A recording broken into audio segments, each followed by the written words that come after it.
தினம்தோறும் விளக்கேற்ற நல்ல எண்ணெய் இதயம் நல்லெண்ணெய். மாண்புமிகு பேரவைத் தலைவர் அவர்களே,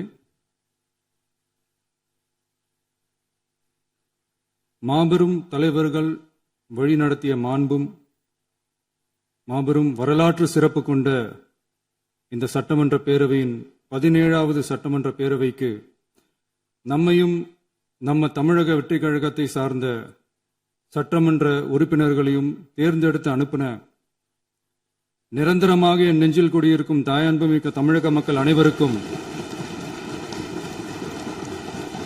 என்னுடைய மனப்பூர்வமான நன்றிகள். 17வது சட்டமன்ற கூட்டத்தொடரின் முதல் ஆளுநர் உரையின் மீதான நன்றி தெரிவிக்கும் தீர்மானத்திற்கு பதிலுரை வழங்க வாய்ப்பளித்த மாண்புமிகு பேரவைத் தலைவருக்கு நம் வணக்கத்தை தெரிவித்துக் கொள்கிறோம்.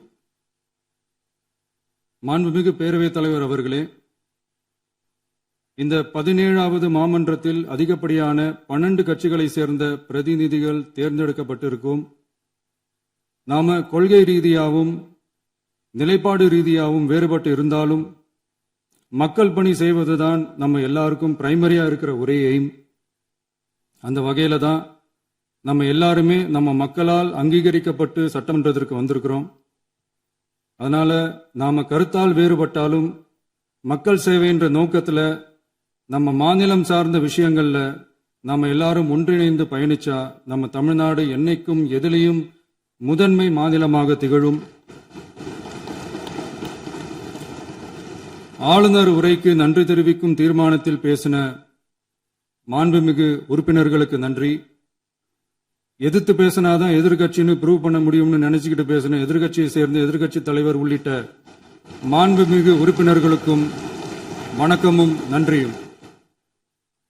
பதிலுரை வழங்குற அதே நேரத்தில் நம்மளை சட்டமன்ற உறுப்பினராக தேர்ந்தெடுத்த பெரம்பூர் தொகுதி மக்களுக்கு நம்மளோட நெஞ்சார்ந்த நன்றிகள். அதே மாதிரி ராஜினாமா பண்ணிட்டாலும் நம்மளை தேர்ந்தெடுத்த திருச்சி கிழக்கு மக்களுக்கும் இந்த மன்றத்தில் நம்மளோட நன்றியை பதிவு செய்கிறோம். அப்புறம் நம்மளோட அரசியல் பயணத்தை பத்தியும் கொஞ்சம் பதிவு செய்ய விரும்புகிறோம். நாம ஏதோ ஷூட்டிங்ல இருந்து நேரா வந்து சிஎம் ஆன மாதிரியே சில பேர் ஒரு இமேஜ் கிரியேட் பண்றாங்க. அவங்களுக்கு அவங்க ஆசைப்படுற லாங்குவேஜ்லயே சொல்றோம், அது வெறும் ரீல் தான், ரியல் கிடையாது. ஒரு சாதாரண நடிகனாக நம்ம கெரியர் தொடங்குச்சு. அப்புறம் அப்படியே சின்சியரா உழைச்சு மேல வந்தோம். நம்ம கெரியர்ல நாம மேல வந்ததுக்கு இந்த விஜய் ஒருத்தன் மட்டுமே காரணம் இல்லை, அவனோட உழைப்பு மட்டுமே காரணம் இல்லை. இந்த விஜயோட உழைப்புக்கும் உயர்வுக்கும் பின்னாடி இருக்கிற ஒட்டுமொத்த தமிழ்நாட்டு மக்களோட அன்பும் அரவணைப்பும் தான் காரணம். ஒவ்வொரு வீட்டில் இருக்க ஒவ்வொருத்தரும் நம்மள அவங்க வீட்டில் ஒருத்தனா ஏத்துக்கிட்டது தான் நமக்கு கடவுளும் மக்களும் தந்த மிகப்பெரிய வரம். அதுக்காகவே கடவுளுக்கு சமமான நம்மளோட சொந்தங்களான தமிழக மக்கள் அனைவருக்கும் மீண்டும் மீண்டும் நன்றி. இப்படி நம்மள தாயன்போட அள்ளி அரவணைச்ச தமிழ்நாட்டு மக்களுக்கு நாம எப்படியெல்லாம் துணையாக இருந்தோம், எப்படியெல்லாம் மக்களோட மக்களா இருந்தோம்னு சொல்றேன். 1990ஸ்லயே ரசிகர் மன்றமா இருந்தப்பவே மக்களுக்கு துணையா நிக்க ஆரம்பிச்சோம்.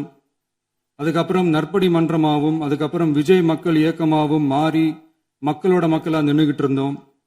2008 ஈழத் தமிழருக்கு ஆதரவா உண்ணாவிரதம் போராட்டம் செஞ்சோம். போர் முடிவுக்கு வரணும், நம்ம தொப்புள் கொடிய உறவுகளான ஈழத் தமிழர்களுக்கு பாதுகாப்பான நிம்மதியான ஒரு வாழ்வு கிடைக்கணும்னு அன்னைக்கே கோரிக்கை வச்சோம்.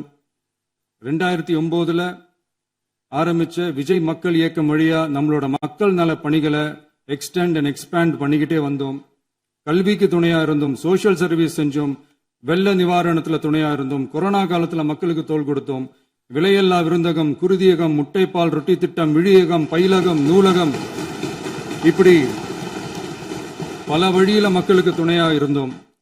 அப்புறம் நம்மளோட திரைப்படங்கள்ல நம்மளால முடிஞ்ச வரைக்கும் ஊழல் எதிர்ப்ப சொன்னோம், சமூக நீதியை சொன்னோம், கல்வியை பத்தி சொன்னோம், அரசியலை பத்தி சொன்னோம்.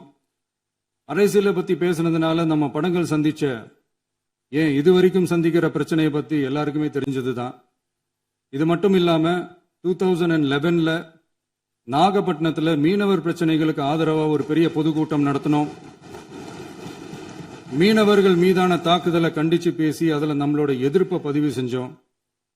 2017 ஜல்லிக்கட்டு போராட்டத்துல தமிழர் பண்பாட்டு உரிமைக்கான நம்மளோட ஆதரவை தெரிவிச்சோம். 2018 ஸ்டெர்லைட் போராட்டம் துப்பாக்கி சூட்ல பாதிக்கப்பட்ட நம்ம சொந்தங்களை நேர்ல சந்திச்சு ஆறுதல் சொன்னோம். 2021 உள்ளாட்சி தேர்தல்ல விஜய் மக்கள் இயக்க வேட்பாளர்கள் போட்டியிட்டு ஜெயிச்சாங்க. கல்வி விருது விழா நடத்தி சிறந்த மதிப்பெண் பெற்ற மாணவ மாணவிகளுக்கு ஊக்கத்தொகையும் பரிசும் கொடுத்தோம். 2024 தமிழக வெற்றி கழகத்தை ஆரம்பிச்ச உடனேயே CAA-வை எதிர்த்து அறிக்கை விட்டோம். அரசியல் கட்சி ஆரம்பிச்சு விழுப்புரம் மாவட்டத்தில் விக்கிரவாண்டியில நம்மளோட முதல் மாநில மாநாட்டிய வெற்றி கொள்கை திருவிழாவை நடத்தினோம். தந்தை பெரியார், பெருந்தலைவர் காமராஜர், அண்ணல் அம்பேத்கர், வீரமங்கை வேலுநாச்சியார், மக்கள் சேவகர் அஞ்சலை அம்மாள்னு நம்மளோட 5 கொள்கை தலைவர்களை அறிவிச்சோம். இந்தியாவிலே 2 பெண் ஆளுமைகளை கொள்கை தலைவர்கள் அறிவிச்ச ஒரே கட்சி நம்ம டிவிக்கு மட்டும்தான் என்ற பெருமையோடு அறிவிச்சோம். பெரியார் சொன்ன மாதிரியே அவர் சொன்னதுல நமக்கு ஏற்புடையதை மட்டும் எடுத்துக்கிட்டோம். அவரோட கடவுள் மறுப்பு கொள்கையில நமக்கு உடன்பாடு இல்லைன்னு ஓப்பனா அறிவிச்சோம். நமக்கு கடவுள் நம்பிக்கை உண்டுன்னு அறிவிச்சோம். யாரோட நம்பிக்கைக்கும் நாம் எதிரானவங்க இல்லைன்னு தெளிவா அறிவிச்சோம். பெண் கல்வி, பெண்கள் முன்னேற்றம், சமூக சீர்திருத்தம், சமூக நீதி, இப்படி பெரியாரோட கருத்துக்களை நிறையவே ஏத்துக்கிட்டோம்னு அறிவிச்சோம். அண்ணல் அம்பேத்கரோட சம வாய்ப்பு, சம நீதி, சமத்துவத்தை ஃபாலோ பண்ணுவோம்னு அறிவிச்சோம். பெருந்தலைவர் காமராஜரோட மதச்சார்பின்மையை ஏத்துக்கிட்டதோட அவரோட நேர்மையான நிர்வாகத்தையே ஒரு கொள்கையா ஏத்துக்கிட்டோம்னு அறிவிச்சோம். வீரமங்கை வேலு நாச்சியாரோட மண் மீட்பையும் சமூக நல்லிணக்கத்தையும் பின்பற்றுவோம்னு அறிவிச்சோம். மக்கள் சேவகர் அஞ்சலை அம்மாளோட விடுதலை வேட்கையையும் மக்களோட வாழ்வாதாரத்துக்காக உறுதியாக நிற்கிறதையும் பின்பற்றுவோம்னு சொன்னோம். எல்லாருக்கும் எல்லாமும் கிடைக்கணும், எம் மதமும் நம் மதம்னு சொல்லி மதச்சார்பற்ற சமூக நீதி தான் நம்ம கொள்கைன்னு அறிவிச்சோம். நம்ம கொள்கை எதிரி யாரு, அரசியல் எதிரி யாருன்னு ஓப்பனா அறிவிச்சோம். எல்லாத்துக்கும் மேல பிறப்புக்கும் எல்லா உயிர்க்கும்ன்றத நம்மளோட அடிப்படை அரசியல் கோட்பாட்டா அறிவிச்சுட்டு தான் அரசியலுக்கே வந்தோம். நம்ம மதுரை மாநாட்டில் நம்மளோட தேர்தல் அரசியல் மற்றும் ஆட்சி அதிகார அரசியல் வழிகாட்டியா அறிஞர் அண்ணாவையும் புரட்சி தலைவர் எம்ஜிஆரையும் ஏத்துக்கிட்டதா அறிவிச்சோம். அப்புறம் இன்னனையும் நாம இங்க பதிவு செஞ்சே ஆகணும். எல்லாரும் கட்சி ஆரம்பிச்சுட்டு தான் ஒவ்வொரு வீட்டுக்குள்ளேயும் போவாங்க. ஆனா நாம ஒவ்வொரு வீட்டுக்குள்ளேயும் போனதுக்கு அப்புறம் தான் கட்சியவே ஆரம்பிச்சிருக்கிறோம். ஒவ்வொரு வீட்டுல ஒவ்வொருத்தரும் நம்மள அவங்க பிள்ளையா, மகனா, அண்ணனா, தம்பியா ஏத்துக்கிட்டதும் இயல்பா நடந்துச்சு. தமிழ்நாட்டு மக்களோட மனசுக்குள்ள போறதுக்கு நாம பட்ட பாடு நமக்கு மட்டும்தான் தெரியும். இதெல்லாம் புரிஞ்சாலும் புரியாத மாதிரி இருக்கிறவங்க தான் நம்மள நடிகன் என்று சொல்லியும் நம்ம கட்சிய நடிகன் கட்சின்னு சொல்லியும் சில நக்கல் நையாண்டி இதெல்லாம் பேசுவாங்க. அதை பத்தி நமக்கு கவலை இல்லைன்னு. இப்படி நம்ம அரசியல் பயணம் ரொம்ப டிரான்ஸ்பரண்டா தான் ஆரம்பிச்சிருக்கு. இந்த 2026 தேர்தலில் கூட்டணியே இல்லாமல் தனியா நின்னோம். மக்கள் நம்மள தெளிவா புரிஞ்சுகிட்டதாலையும் நம்ம டிவிகே தோழர்களோட உழைப்பாலையும் நாம 35% வாக்குகளை வாங்கினோம்.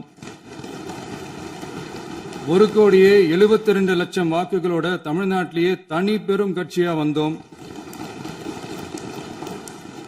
தமிழக மக்களாலையும் நம்மளோட ஆதரவு இயக்கங்களாலையும் இதோ இன்னைக்கு இங்க நம்ம டிவிகே ஆளும் கட்சியா உட்கார்ந்துருக்கிறோம். இந்த ஆளும் கட்சியா ஆனதும் அவ்வளவு சாதாரணமாலாம் நடந்துடல. 2.25 வருஷத்துல ஆட்சிக்கு வந்துட்டீங்கன்னு ரொம்ப கிண்டலா கேலியா சிலர் பேசுறாங்க. எங்களோட இந்த 2.25 வருஷ டிராவல்ல எவ்வளவு வலியும் வேதனையும் இருக்குது. நம்மளோட மக்கள் சந்திப்புக்கே அவ்வளவு இடையூறு, அவ்வளவு தடைகள், ஊர் உலகத்துல யாருக்கும் இல்லாத ஒன்னா நமக்கு மட்டுமே தனியா ஸ்பெஷலா எக்ஸ்க்ளூசிவா நிறைய நிபந்தனைகள், நெருக்கடிகள், கட்டுப்பாடுகள், நம்மளை சந்திக்க வர்ற மக்களுக்கு சரியான பாதுகாப்பு இல்லாம, நம்ம கூட்ட நிகழ்ச்சிக்கு போதுமான பாதுகாப்பு இல்லாமன்னு இன்னும் வெளியே சொல்ல முடியாத நிறைய சூழ்ச்சிகள் எல்லாத்தையும் தாண்டி தான் நாம் இந்த இடத்துக்கு வந்திருக்கிறோம். But still miles to go. நம்ம டிராவல்ல எல்லாத்துக்கும் உச்சமா நம்மளோட சொந்தங்கள், நம்மளோட உறவுகள், 41 பேர் கரூர் சம்பவத்தில் இழந்த வேதனை எல்லாம் எப்படி சொல்றதுனே தெரியல. நம்ம மனசை விட்டு என்னைக்கும் அந்த வலியும் வேதனையும் நீங்கவே நீங்காது. அதுலயும் நம்ம மேலேயே பழி போட்ட கொடுமையெல்லாம் இருக்கும் பாருங்க, அதெல்லாம் வேற லெவலுங்க. என்னத்துக்கு அப்படியெல்லாம் செஞ்சாங்கன்னு தெரியல. அரசியல்னா இப்படியெல்லாம் கொடூரமா இருக்கணுமா என்ன? சரி விடுங்க. இந்த விஜய் இவனோட மக்களுக்காக எதையும் தாங்க தயாராகிட்டான். இவ்வளவு பெயின்ஃபுல்லான நம்ம பொலிட்டிக்கல் டிராவல்ல நம்மளோட மிகப்பெரிய ஆறுதலும் பலமும் என்ன தெரியுமா? என் நெஞ்சில் குடியிருக்கும் என்னோட தமிழ்நாட்டு மக்களும், என் உயிருக்கு உயிரான என்னோட தோழர்களும் தான். அவங்களோட பலத்தால தான்.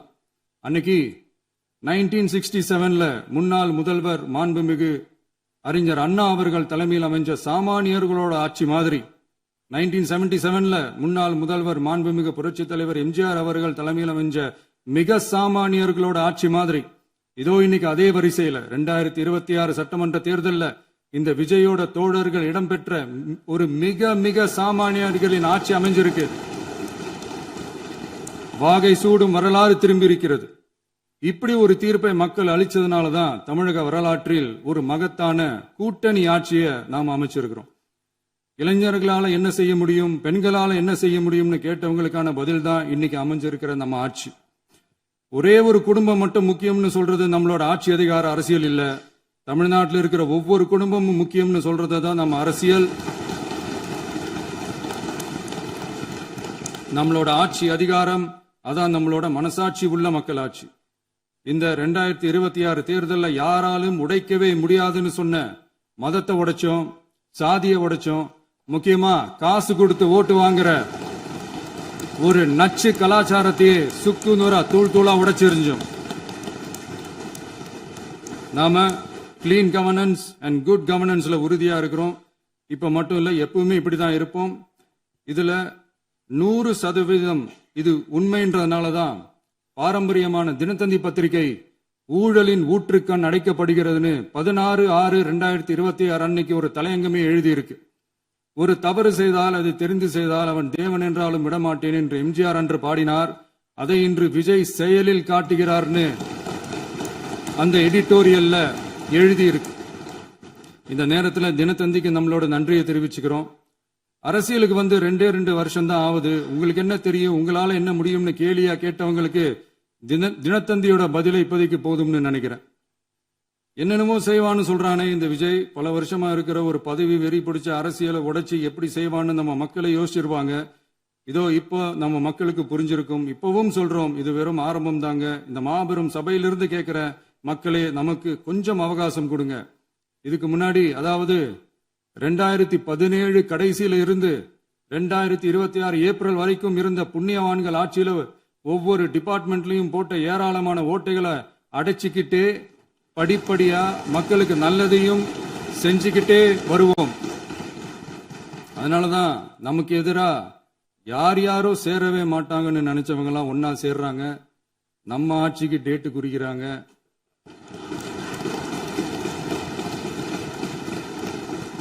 சரி, அவங்கள நம்ம மக்களே பார்த்துப்பாங்க, அதை விடுங்க. நாம ஆட்சிக்கு வந்து சரியா 40 நாள் ஆகுது. அதுக்குள்ள என்ன செஞ்சீங்கன்னு கேட்கிறாங்க. ஒரு லிஸ்ட் ஒன்னு சொல்றேன் கேளுங்க.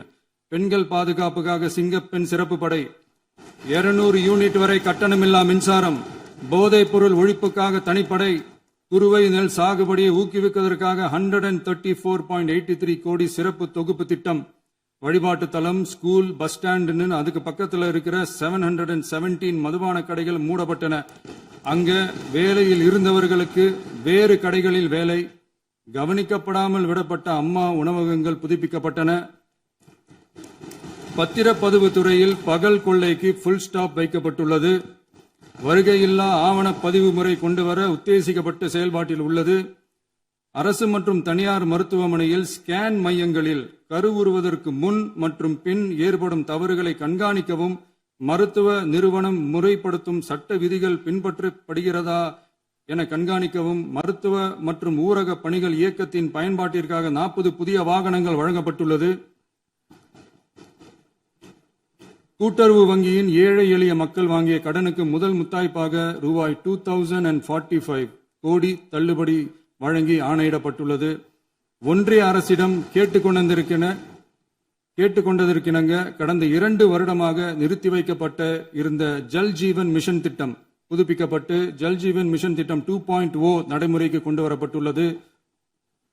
18,500 கோடி அளவில் உறுதியளிக்கப்பட்ட காஞ்சிபுரம் மாவட்டத்தில் மைய விரிவாக்க திட்டம், கோயம்புத்தூரில் மின்னணு பொருட்கள் மற்றும் மின்னணு அமைப்புகள் உற்பத்தி திட்டம் மற்றும் திருவள்ளூர் மாவட்டத்தில் காட்டுப்பள்ளி LNT கப்பல் கட்டும் தளம் விரிவாக்க திட்டத்திற்கு ஒப்பந்தங்கள் போடப்பட்டுள்ளன. அனைத்து நிர்வாக நடவடிக்கைகளும் மின்னணு முறையில் மாற்றம் கொண்டு வர நடவடிக்கை எடுக்கப்பட்டு வருகிறது. சட்டவிரோத கல்குவாரி மற்றும் அனுமதியின்றி கனிமங்களை எடுத்துச் செல்வது தடுக்கப்பட்டுள்ளது. பல்வேறு குவாரிகள் சீல் வைக்கப்பட்டுள்ளன. கனிமங்களை கண்காணிப்பது, எல்லைகளை நிர்ணயிப்பது மற்றும் ஆளில்லா விமானம் மூலம் அளவீடு செய்வது போன்றவற்றை செயல்படுத்துவதற்கான பணிகள் மேற்கொள்ளப்பட்டு வருகின்றன. அனைத்து துறைகளிலும் அலுவலர் தலையீடு இல்லாமல் லஞ்ச லாவண்யமற்ற தமிழகத்தை உருவாக்க அனைத்து நடவடிக்கைகளும் முடுக்கிவிடப்பட்டுள்ளது. இதெல்லாம் சாம்பிள் தான், இன்னும் இருக்கு. இந்த வெறும் 40 நாளுக்குள்ளேயே இவ்வளவு செஞ்சிருக்கோம்னா இனி வர்ற நாட்கள்ல கொஞ்சம் கொஞ்சமா படிப்படியா ஸ்டெடியா உழைச்சி லஞ்ச லாவண்யம் இல்லாத, ஊழல் இல்லாத, பெண்களுக்கு பாதுகாப்பான, சுதந்திரமான, டிரான்ஸ்பரண்டான தமிழ்நாட்டை நம்ம சொந்தங்களான தமிழக மக்களுக்கு தர்றது தான் நம்மளோட ஒன் அண்ட் ஒன்லி டார்கெட். கண்டிப்பா அதை நிறைவேற்றியே காட்டுவோம். 8 கோடி மக்கள் நம்மளோட இருக்கிறப்போ ஏங்க அதை செய்ய முடியாது? மாண்புமிகு பேரவைத் தலைவர் அவர்களே, தமிழ்நாட்டின் கருவூலம் எப்படி திசை மாறி உருமாறி தேய்ந்து ஓய்ந்து கிடைக்கிறதுன்னு சொன்னாங்க. திசை மாறி உருமாறி தேய்ந்து ஓய்ந்துன்னு வசனம் மாதிரி ரைமிங்கா இல்லாம வளமான இலக்கியமா இதே சபையில பேசினவங்களோட திறமையான ஆட்சியில நடந்த நிதி மேலாண்மையை பத்தி வெள்ளை அறிக்கையா வெளியிட்டோம். வெள்ளை அறிக்கை வந்ததிலிருந்தே கண்ணை கட்டுதுங்க. அந்த காலத்துலதான் பிள்ளையோ பிள்ளை, தொல்லையோ தொல்லைன்னு சொன்னாங்க. அதே மாதிரி தாங்க அவங்க ஆட்சியாலையும் அவங்களாலையும் இன்னைக்கு தமிழ்நாட்டுக்கே தொல்லையோ தொல்லை. இப்படி ஒரு நிலைமையை உண்டாக்கி வச்சுட்டு இவங்க சொல்றாங்க நமக்கு ஆட்சி செய்ய தெரியாதுன்னு. நம்ம அமைச்சர்களுக்கும் நம்ம சட்டமன்ற உறுப்பினர்களுக்கும் ஒன்னும் தெரியாதுன்னு. ஆமாங்க, எங்களுக்கு தெரியாதுதான். எங்க சட்டமன்ற உறுப்பினர்களுக்கும் அமைச்சர்களுக்கும் மக்கள் பணி செய்ய தெரிஞ்ச அளவுக்கு மக்கள் பணத்தை சுருட்ட தெரியாதுதான்.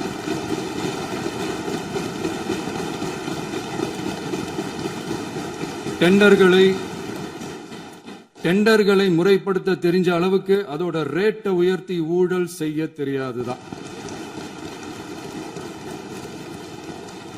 பதவி உயர்வு வழங்கவும் பணி இடமாற்றம் கலந்தாய்வு நடத்தவும் தெரியுமே தவிர பதவி உயர்வுக்கும் பணியிட மாற்றத்திற்கும் பணம் பறிக்க தெரியாதுதான். புதிய பணியிடங்கள் உருவாக்க தெரியுமே தவிர அந்த பணியிடங்களை பணத்துக்கு விற்க தெரியாதுதான். கோயில்கள்ல நடக்கிற நிர்வாக சீர்கேட்டை தடுக்க நீங்க பேசுங்க, நீங்க கண்டிப்பா பண்ணுங்க. கோயில்கள்ல நடக்கிற நிர்வாக சீர்கேட்டை தடுக்க தெரியுமே தவிர கோயில் பணத்தை கொள்ளையடிக்க தெரியாதுதான். தங்கத்தை உருக்கி தாரை வார்க்க தெரியாதுதான். கனிம வளத்தை பாதுகாக்க தெரிஞ்ச அளவுக்கு கனிமத்தை வித்து கொள்ளையடிக்க தெரியாதுதான். அரசு வருமானத்தை அரசு கஜானாவுக்கு மாத்த தெரிஞ்ச அளவுக்கு அந்த பணத்தை தனிப்பட்ட கஜானாவுக்கு மடை மாத்த தெரியாதுதான்.